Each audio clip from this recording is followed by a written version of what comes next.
Jour 18, responsabilité personnelle, agir au quotidien contre l'injustice.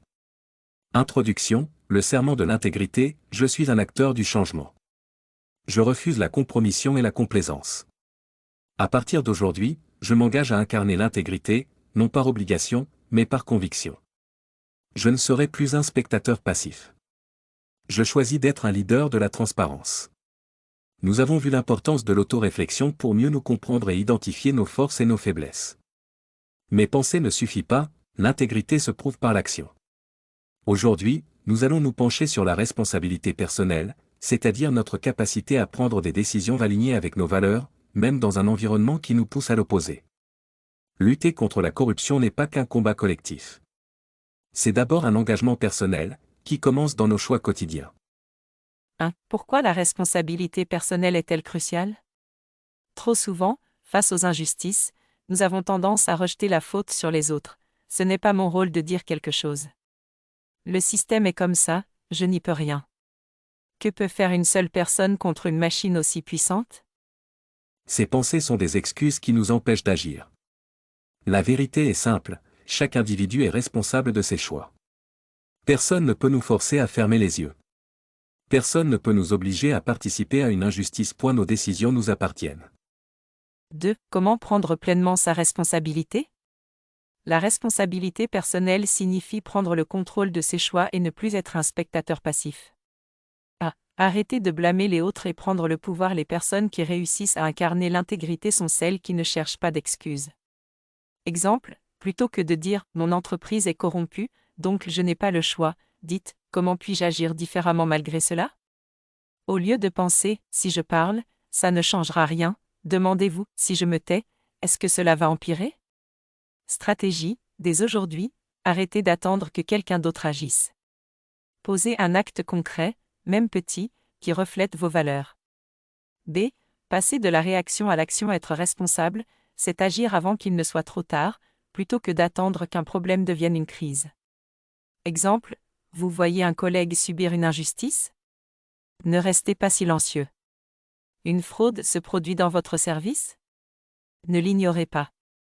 Quelqu'un vous demande une faveur douteuse? Affirmez clairement votre refus. Stratégie, lorsque vous êtes témoin d'une irrégularité, posez au moins une question. Cherchez une solution proactive, au lieu d'attendre une catastrophe. C. Assumer les conséquences de ses décisions. Prendre ses responsabilités signifie ne pas fuir ses actes, même lorsqu'ils sont difficiles. Exemple, vous avez refusé une demande illégale et cela crée des tensions? Tenez bon.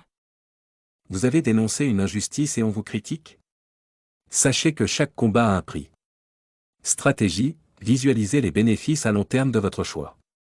Soyez fiers de vos décisions éthiques, même si elles ne sont pas populaires. 3. Construire une attitude de responsabilité au quotidien. La responsabilité n'est pas seulement une décision ponctuelle, c'est une discipline quotidienne.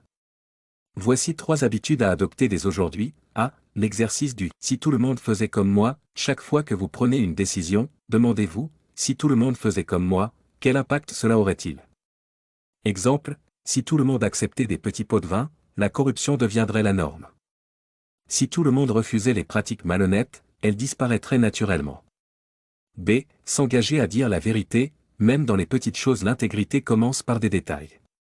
Exemple, ne pas exagérer un rapport pour impressionner. Ne pas mentir sur des chiffres pour paraître plus performant. Ne pas cacher une erreur, même si personne ne la verrait. Ce que nous faisons en privé définit qui nous sommes en public. C. Se fixer un engagement quotidien. Chaque matin, posez-vous la question, quelle est une action concrète que je vais poser aujourd'hui pour incarner l'intégrité? Et chaque soir, demandez-vous, ai-je tenu mon engagement? L'intégrité n'est pas une théorie, c'est une somme de petites décisions courageuses. Exemple concret, l'histoire de Youssef, le fonctionnaire qui a pris ses responsabilités. Youssef travaillait dans une administration où les passe-droits étaient une habitude. Pendant des années, il a fermé les yeux en se disant, ce n'est pas mon problème. Si je parle, ça ne servira à rien. Mais un jour, un collègue intègre l'a mis face à ses responsabilités. Tu dis que tu es contre la corruption, mais que fais-tu réellement? Ce simple questionnement a tout changé. Dès lors, Youssef a décidé de prendre ses responsabilités, il a arrêté d'ignorer les pratiques illégales. Il a commencé à poser des questions sur les irrégularités. Il a refusé de participer à des décisions opaques. En quelques mois, son changement d'attitude a inspiré d'autres collègues, et un vent de transparence a commencé à souffler dans son service. Réflexion personnelle, suis-je pleinement responsable de mes choix? Ai-je déjà justifié une mauvaise décision en rejetant la faute sur les autres? Comment puis-je mieux assumer mes responsabilités au quotidien? Quel est un domaine précis où je peux être plus proactif dans la défense de l'intégrité? Action du jour, prendre une décision responsable. Identifier une situation où vous avez tendance à éviter votre responsabilité. Posez un acte concret aujourd'hui pour y remédier. Notez ce que cela vous apporte et comment vous vous sentez après